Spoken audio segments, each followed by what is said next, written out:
Bueno, Guillermo, gracias por estar esta noche. Buenas noches. Qué bueno tenerte. Guillermo Francella. Un placer. Un lujo de verdad. Bueno, cuánto movimiento en vos, en lo personal, todo lo que generó esta película. ¿Cómo lo estás viviendo? Sí, es verdad. Se generó y se sigue generando por lo que viene pasando con el público, que es maravilloso. Bueno, es que es un hecho basado en la vida real, un hecho para mí policial emblemático. Hubo casos en Argentina que a mí me han marcado, y este fue uno de ellos, por la originalidad, por el ingenio, por el buen gusto, entre comillas, que generaba empatía entre la gente.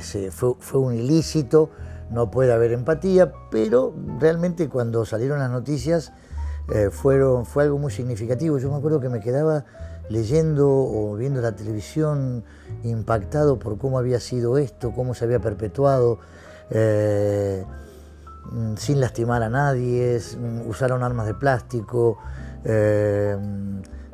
Cuando entró el grupo Halcón ya estaban comiendo pizza en sus casas, o sea, un montón de elementos que a mí generó. El botín nunca se encontró, o se encontró parte del mismo, de modo que me atrajo, y esto creo que tiene que ver cuando antes de estrenar decíamos, ¿qué vas a hacer? Voy a estrenar el Robo del Siglo, como que todo el mundo conocía esta historia, y la persona que no conocía la historia también quedó muy impactada cuando vio la película. Así que, nada, por eso todo este revuelo que vos mencionás. Ahora vos decís, no, por ser un delito no puede haber empatía, pero sí la hubo. Lo hubo, claro. Sí, la gente sí. Encima veníamos de la estafa argentina del Corralito, e imagínate que la gente, el tema bancos, le nombrabas la palabra banco y estaban irritados, como todos. Y ellos le roban al banco. Entonces, por supuesto, ¿cómo no va a generar esa empatía? Bueno, hablame del personaje de Vitete. Y es muy singular, alguien donde yo, al estar extraditado en Uruguay, no tuve oportunidad de verlo personalmente, sí de hablar por teléfono. Hablé en 2 ocasiones. Primero fue el primer día de rodaje, que le pedí a la producción hablar. Y bien, angelado, ¿viste? Un tipo carismático, histriónico.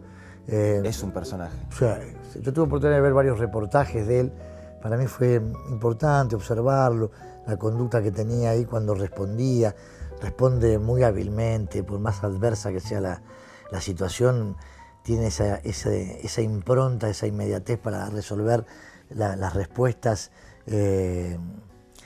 Alguien que vivió toda la vida de esta actividad, ¿no? Él no le gusta que lo llamen chorro, pero dice que es ladrón, como que tiene un nivel un poco más elevado, pero que de verdad es singular.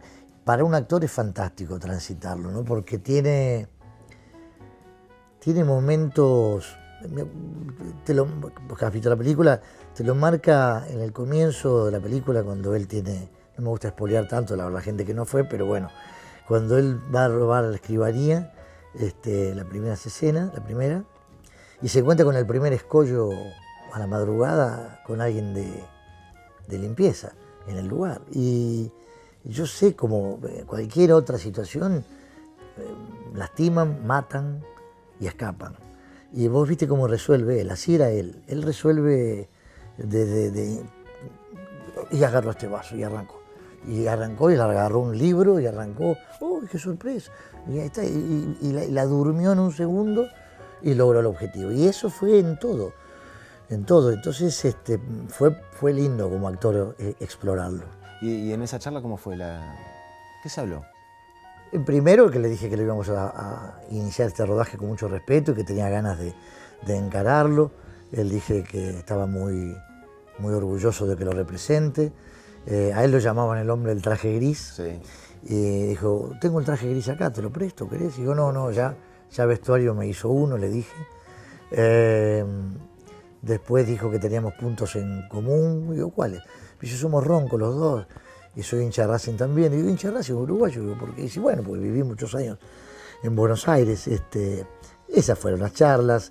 Hablamos de una anécdota que yo había tenido con una rehén que ocasionalmente encontré y que habló que él la había tratado muy bien, y se lo conté. Y me dijo, le impactó, dice, increíble que alguien después de haber cometido un delito como el que cometí me recuerde con afecto, ¿no? Y bueno, esas charlas tuve. Después una vez en Montevideo, presentando una obra de teatro, me sacaron al aire en un programa de televisión y él salió en off ahí también, desde San José, donde vive. Y siempre fueron charlas relacionadas con lo que fue ese robo del siglo, que fue realmente algo tan ingenioso y tan inolvidable, emulado e imitado en películas y reconocido mundialmente. Ahora, este personaje Vitete, en la vida real, un tipo que fue negociador, todos en la vida somos negociadores permanentemente, tomamos decisiones permanentemente, estudió teatro. ¿Cómo lo viste a él en eso? Claro, porque una cosa, como decía él, te puedo robar, puedo saltar un balcón, puedo apretar a alguien, pero de ahí a negociar o a actuar. Si tenés que actuar, y bueno, pero actuar, sí, tenés que actuar. Entonces él se lo tomó tan en serio que tomó clases de teatro como para, nada, de algún modo no intimidarse frente a la situación y poder ser resolutivo, porque la idea, en la planta alta donde tenían a los rehenes, mientras sucedía todo en el subsuelo, él tenía que entretener al Grupo Halcón. Entonces, de mil maneras, pidiendo un fiscal, pidiendo un colectivo, pidiendo comida, hablando, argumentando que ya se entregaban, haciéndose el que se quebraba, soltándole un rehén.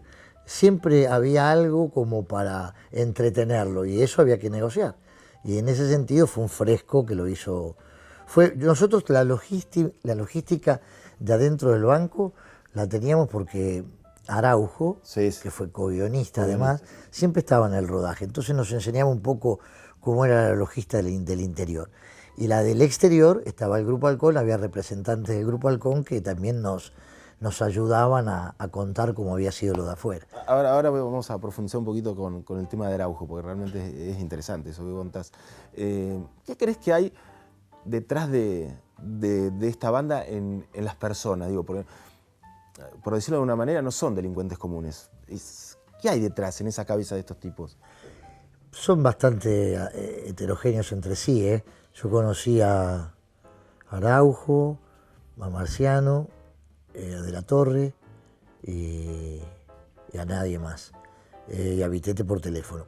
Son diferentes. Nada, con el que más conversé fue Araujo. Es un tipo... Él pensó todo. Él fue el cerebro. Lo diseñó todo.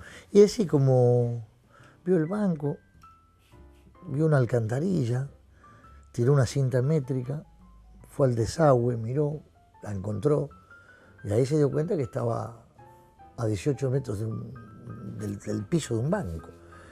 Y ahí empezó, ¿no? Es algo fantástico, es algo aparte artesanal, con un costo no tan grande. Hubo inversión, sí, claro, para lograr, pero ha sido anecdótico e interesante. Él hoy pinta, es profesor de artes marciales, una persona inteligente, una persona culta. ¿Qué pasa por sus cabezas? No puedo precisarte. ¿Y con vos cómo era en el rodaje? Bien buen vínculo. ¿Pero te marcaba? ¿Cómo? No, siempre hablaba con Ariel Winograd si Ariel necesitaba algo de él, que no, porque esto fue hablado siempre con antelación. Conversábamos mucho, él estaba en el momento del catering, en el momento del almuerzo, pero siempre estuvo. Y entonces le preguntábamos cosas y, bueno, no todas contestaba. ¿Se puede catalogar como, más allá del robo del siglo, como un robo exitoso? Porque no hubo lastimados, no hubo heridos.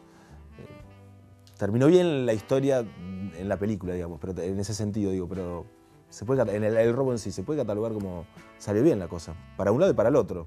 Para el lado de la policía, del Grupo Halcón, que no hubo heridos. Bueno, ellos lo sabían eso, porque después de la masacre de Ramallo, donde murieron inocentes, hubo un protocolo de toma de rehenes. Entonces, ese protocolo lo tenía el Grupo Halcón y también lo tenían ellos. Entonces, lo tenían estudiado y ellos sabían positivamente que ellos nunca iban a entrar a disparar, porque podían morir inocentes. Entonces, en ese sentido no iba a ocurrir. Y eso es lo que a ellos les daba seguridad y por eso tenían armas de plástico, porque decían, nos llegan a agarrar, la pena se va a atenuar porque no había armas de verdad, eran réplicas. Y me decías que te encontraste con una persona, una muestra de arte que había sido rehén. Sí, sí. ¿Eso se pudo, lo que te contó, lo pudiste aportar? No, Ahí porque ya estábamos todo... en el comienzo del rodaje. Ya estábamos en el comienzo del rodaje. Se lo conté a Ariel esa misma noche, pero de verdad había que agregar una escena, era un poco más complicado. Pero estaba en línea con lo que venían haciendo. Absolutamente, absolutamente, cuando liberaban rehenes, con la señora que cumplía años, con todo. Y los snipers, los francotiradores, que observaban todo, era como que muchos no entendían qué estaba pasando. Veían movimientos, veían gente encapuchada, pero de golpe estaban soplando una velita y todos aplaudían. Y yo, ¿qué hay? ¿Qué hay? Entonces desorientaban mucho a los de abajo. ¿Pero qué está pasando y por qué? Y además el famoso tema de hacerle creer que era un robo express y era un robo de bóveda, porque eso fue lo que más desorientó. Entrar, como para robar unas cajas y salir. Eso es lo que hicieron. Cuando vieron a toda la policía se metieron adentro, pero estaba todo ensayado. ¿Cómo fue el tema del rodaje? Estuve leyendo que tuviste un esfuerzo físico interesante. Sí, porque fue difícil, porque hubo todo, tierra, escombros, túneles, tenemos rodilleras, coderas, para ir, nos lastimamos más de una oportunidad. El gomón, el agua, el desagüe, yo rompí vestuarios porque tenía 2 trajes, pero los 2 los rompí, pero involuntariamente, porque te tirabas dentro de ese agujero y había ladrillos, por supuesto que teníamos cosas para amortiguar la caída, pero nada, pasó, pero valió la pena el esfuerzo. Con la repercusión de la película, con tu rol, tu protagonismo, ¿te sorprendés vos a vos mismo a medida que vas haciendo este tipo de películas, de lo que estás logrando, de lo que vas atravesando? ¿Te volvés a sorprender por vos? No sé si es sorpresa, me da felicidad tocar contenidos que tengan esta fuerza, como el robo, como otros que me han sucedido, construir un evento, ¿no? Siempre sueño con construir el evento porque el robo en sí ya era un evento cinematográfico, entonces después había que estar a la altura de ese evento y plasmar una película que esté plagada de detalles y cosas como ocurrió. No sé si sorpresa, me da satisfacción transitar y explorar desde lo interpretativo cosas bien heterogéneas entre sí. Eso me gusta, cuando veo películas bien diferentes. Yo vengo, la última la filmé acá en Mar del Plata, sí, Animal. Muy buena película. Sí. Animal, que es la antítesis del robo. Anteriormente había filmado mi obra maestra. También, o sea, cuando son diferentes los roles, a mí me gusta también conocer directores nuevos, no nuevos novatos, sino que yo no había trabajado jamás, y el vínculo que se genera director-actores para mí es vital. El año recién comienza, ¿no? Pero ¿qué expectativas tenés con la película? Porque puede ser la película del año, ¿eh? Yo creo que sí, estoy ilusionado, el arranque fue tremendo, así que nada, estoy feliz. No me gusta poner cuestiones personales, pero te voy a contar una pequeña anécdota personal. Hace poco tiempo jugué al fútbol con mi hijo, tiene 12 años. Jugamos entre adultos, él con 12 años entre adultos. Y ponía firme, sí, interesante cómo se comportaba en el campo de juego. De hecho, jugamos con un exjugador de Racing, Salcedo, que estuvo muy poco tiempo, que jugó de mediocampista, el hermano del delantero. Esto fue hace poco tiempo en Brasil, y para mí eso me generó una satisfacción enorme, más allá de que no tenía que ver con mi profesión, pero poder compartir eso con mi hijo. ¿Cómo no te va a generar eso? Bueno, claro. Ahora te lo traslado a vos, con tu hija.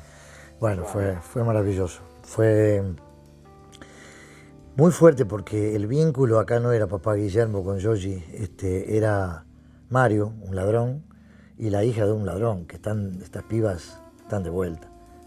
No les cabe nada, son esas pibas que vivieron con la mentira, están acostumbrados.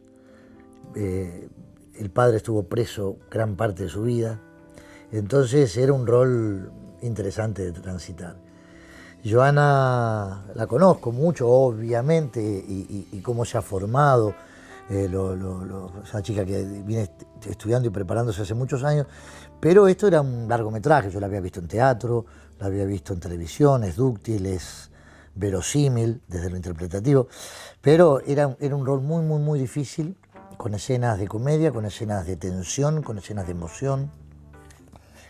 Y hice una audición y Ariel me llamó, me dijo que le había encantado, y ahí empezó el juego, porque nosotros no ensayamos, pero no nos veíamos para pasar. Ella no quería pasar conmigo, ella quería como sorprenderse y encontrar como una técnica, incluso en momentos del rodaje venía conmigo, no, estaba alejada, como que él quería que la conexión se produzca en el momento de actuar.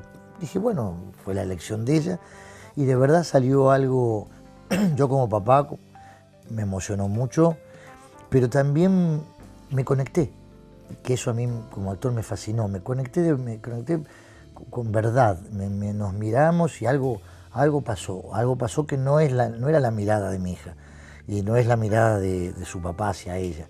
Y esa conexión a mí Fuerte. Sí, me hizo muy bien, me gustó. Hay escenas que son muy movilizantes y a mí me dio mucha satisfacción, y además la devolución que nos hacen toda la gente que la ha visto, porque antes la habían visto de estrenarse exhibidores, periodistas, amigos, familia, y todos era unánime, ¿no?, que les había gustado el trabajo de ella y la película. Pero para mí fue muy fuerte. Y además, la primera película de Nicolás, mi hijo, Sí. fue Corazón de León. Y la primera película de Joana es El robo del siglo. Así que tanto Marcos Carnevale como Ariel Winograd han sido dos directores que los han marcado mucho a ellos. Y a mí es una satisfacción. El camino de ellos igual fue diferente, ¿no? En cómo llegar a la actuación. Quizás Nicolás estuvo de asistente de producción, arrancó Sí, por perdón, otro por lado. ahí, exactamente, sí, es verdad. No, la que se formó toda la vida, desde muy chica, aparte me reía, no sabía leer y quería agarrar los guiones, o sea, yo siempre me veía, siempre en los canales, en el teatro, estaba siempre en los camarines, y aparte estudió en Nueva York, estudió teatro en la escuela Lee Strasberg, estudió canto, baile, todo, y entonces estaba como que su deseo era ese.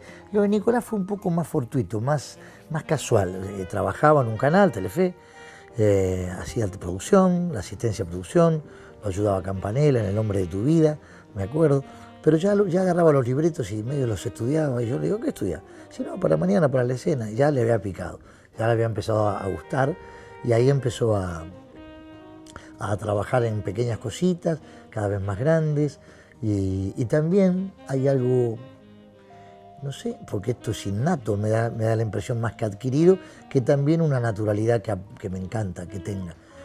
O sea, ambos son muy naturales, que yo creo que eso, obviamente que te puede ayudar una técnica, estudiar, pero creo que es innato más que adquirido. Es vocación. Sí, vocación sin duda, pero lo verosímil no es vocación, es que lo tenés o no lo tenés. Es como la gracia, ¿quién te enseña a ser gracioso? Nadie, no hay una escuela para ser gracioso, te salió eso gracioso. Y Guillermo, vos como papá, ¿cómo haces para no trasladar ese peso de lo que sos vos a los chicos? No es fácil, ¿no? Esa mochila está, pero lo tenemos muy claro familiarmente, y ella misma se resistía a audicionar para esta película porque no tenía muchas ganas de que sea elegida por ser mi hija, y eso, digo, bueno, es tu elección, pero yo creo que hay que aprovechar las oportunidades. Después la vida será, pero ella decía que no. Pero un productor, Juan Pi García, la convenció y valió la pena. Y yo les previne, es una profesión muy especial. La profesión tiene muchos paréntesis, podés estar boyando todo un año, no hay ficción, hay 2 novelas, si no entraste en las 2 novelas estás dando vuelta todo el año, y no está bueno para nadie. Es un trabajo que no te da garantías de nada, yo les previne, pero por otro lado, es como decís vos, es la vocación y ellos son felices, aunque sea boyando.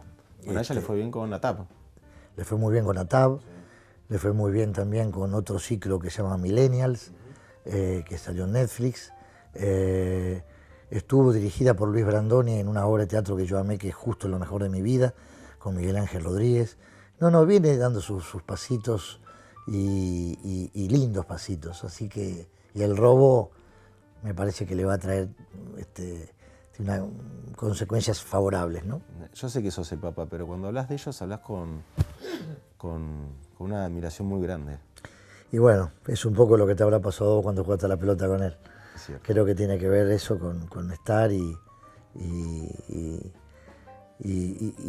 además hoy, como yo toda su vida fui fuente de consulta para ellos, hoy también ellos son mi fuente de consulta.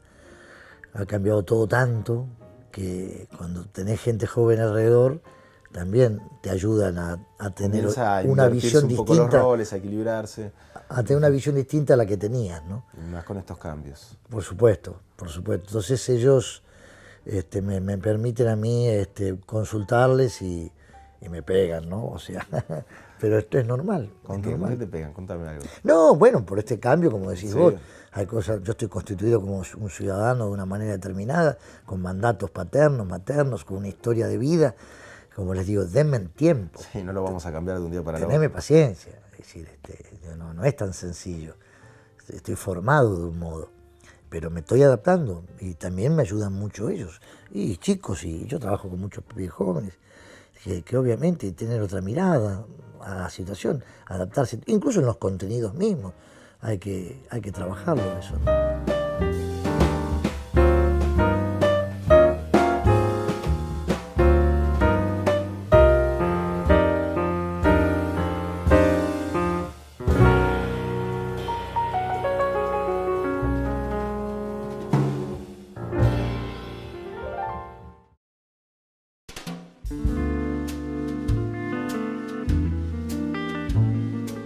Mar del Plata, bueno, teatro, sí, me hiciste de todo, Mar del Plata. Sí.